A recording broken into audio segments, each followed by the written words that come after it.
Hello friends, welcome to Sandy's kitchen lab. ಇವತ್ತು ಬಾಳೆ ಎಲೆಯಲ್ಲಿ ಸುಲಭವಾಗಿ ಹೇಗೆ ಫಿಶ್ ಫ್ರೈ ಮಾಡೋದು ಅಂತ ನೋಡೋಣ ಬನ್ನಿ.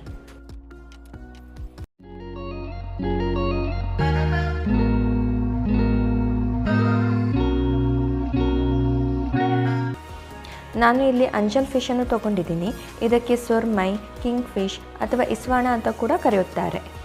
ಇವಾಗ ಮುಂಚೆ ಮಾಡಿಟ್ಟುಕೊಂಡಿರುವ ಅಲ್ಟಿಮೇಟ್ ಫಿಶ್ ಫ್ರೈ ಮಸಾಲವನ್ನು ತಗೊಳ್ತಾ ಇದ್ದೀನಿ.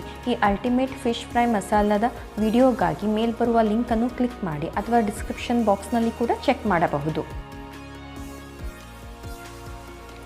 ನಂತರ ಈ ಮಸಾಲವನ್ನು ಮೀನಿನ ಎರಡೂ ಬದಿಯಲ್ಲಿ ಚೆನ್ನಾಗಿ ಸವರಿ 30 ನಿಮಿಷ ಮ್ಯಾರಿನೇಟ್ ಆಗಲು ಬಿಡಿ.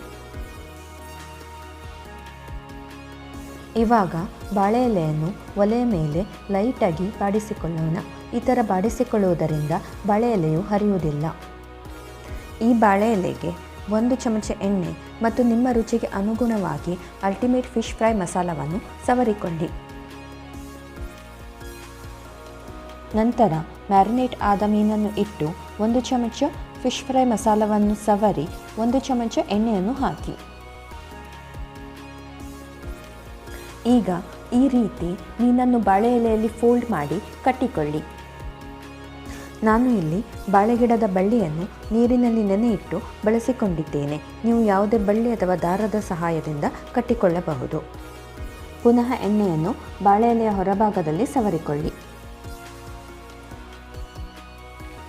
ಈಗ ಒಂದು ತವಾವನ್ನು ಬಿಸಿ ಮಾಡಿ 2 ಚಮಚ ಎಣ್ಣೆಯನ್ನು ಹಾಕಿ.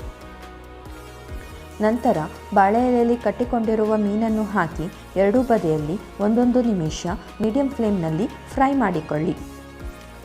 ಅದಾದ ನಂತರ ಪುನಃ ಮುಚ್ಚಳವನ್ನು ಮುಚ್ಚಿ ಎರಡೂ ಬದಿಯಲ್ಲಿ 3 ರಿಂದ 4 ನಿಮಿಷ ಬೇಯಿಸಿಕೊಳ್ಳಿ.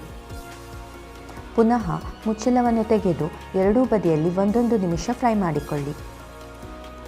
ಈಗ ನಿಮ್ಮ ಮುಂದೆ ರುಚಿಕರವಾದ ಬಾಳೆ ಎಲೆ ಮೀನಿನ ಫ್ರೈ ತಯಾರಾಗಿದೆ. ಇಲ್ಲಿ ಮೀನು ಬಾಳೆ ಎಲೆಯ ಅರೋಮವನ್ನು ಹೀರಿಕೊಂಡು ಬೆಂದಿರುವುದರಿಂದ ನಿಮಗೆ ಒಂದು ವಿಭಿನ್ನವಾದ ರುಚಿಯನ್ನು ಕೊಡುತ್ತದೆ. ಈ ರೀತಿ ರುಚಿಕರವಾದ ರೆಸಿಪಿಗಳಿಗಾಗಿ ಚಾನಲನ್ನು ಲೈಕ್, ಶೇರ್ ಮತ್ತು ಸಬ್ಸ್ಕ್ರೈಬ್ ಮಾಡಿಕೊಳ್ಳಿ. ಧನ್ಯವಾದಗಳು.